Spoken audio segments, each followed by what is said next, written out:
Hi, my name is Karen DeMeola, and I am the Assistant Dean for Enrollment and Students at UConn Law School. I'm also the President-elect of the Connecticut Bar Association. When I was a kid, there's no way I would ever imagine that I would live to see this day, let alone be in the positions that I am. I feel very lucky and very humbled by all the things that life has bestowed upon me, because when I was a kid, I did not think, again, that I would survive high school. I was somebody who knew I was gay, or knew that I was different than most of my friends pretty early. I had an older cousin who was gay. His life very different than mine. He was about 5 years older, but the pain of watching him go through his coming out process stayed with me, knowing that our community members would beat up what they would call fags at Long Wharf when I was a kid, that gay women were raped and beat up coming out of clubs and bars, really shaped the way that I decided to come out or not come out, as the case may be. I knew that there was a risk on the outside. I was adopted at 9 months old and raised Catholic and Italian, and being a Catholic Italian in New Haven County meant some things. It meant that girls were supposed to be girls and get married and find the perfect Italian husband and learn how to cook pasta and gravy, and I didn't know how to do any of those things. I had no desire to do those things. And so I felt really different. I felt different being adopted. I felt inadequate and ashamed of not being blood related to my family.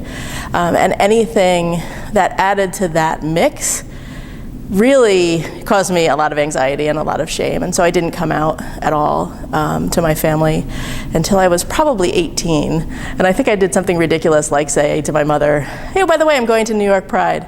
And she had no idea what that meant.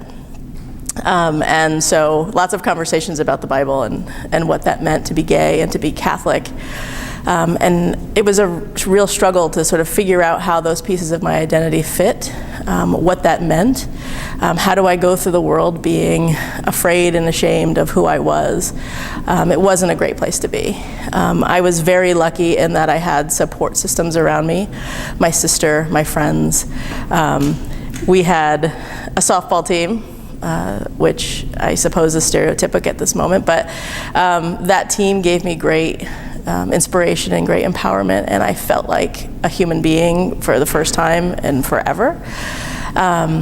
The first time I went to a gay club was eye-opening and inspiring and wonderful and beautiful in all the ways that that experience was. I was not afraid in those doors. I was able to, for the first time, walk into a room and feel like I was part of something greater than myself, that I was part of a community where loving someone and who you love didn't matter, that you were still accepted for, in my case, loving a woman or loving a guy or loving somebody that wasn't typical outside of those walls. And so especially now, after the mass killing in Orlando, it's really humbling to sort of have that experience and to remember that with every single fiber of my being, the empowerment and safety that I felt in those walls, and to know that now there's a risk that people aren't going to have that same safety, because in those walls so many people lost their lives. The gay community has survived. The LGBTQ community has survived a lot. We have been tortured and murdered and killed. Same thing. We've been beat up, we've been called fag and dyke and queer, we've been called a lot of names, but our love for each other and our community has survived. And we will band together like we're banding together now. Now we have a lot of communities. People are identified along a lot of lines, around racial and ethnic lines, around religious lines, and to see those communities, those intersecting communities, come together and band together in solidarity to make sure that our lives are easier. We have fought the fight in our courts. We have fought the fight in our classrooms. We continue to fight in our families. And there are many of us who are privileged to have families who are very supportive. I am very lucky that on my wedding day to my wife, that my mom gave a beautiful speech that brought me to tears, and that I can feel the love of my parents, but there are so many of us that don't feel that love. So many kids who are kicked out of their homes for identifying as GLBT, and one is too much. And there are a lot of things that we can do. There are a lot of us who have lived that life, a lot of us who can support you, a lot of us who you can call on to be your mentors and to guide you in whatever path your life takes you. I am, again, very lucky to be in the positions that I am.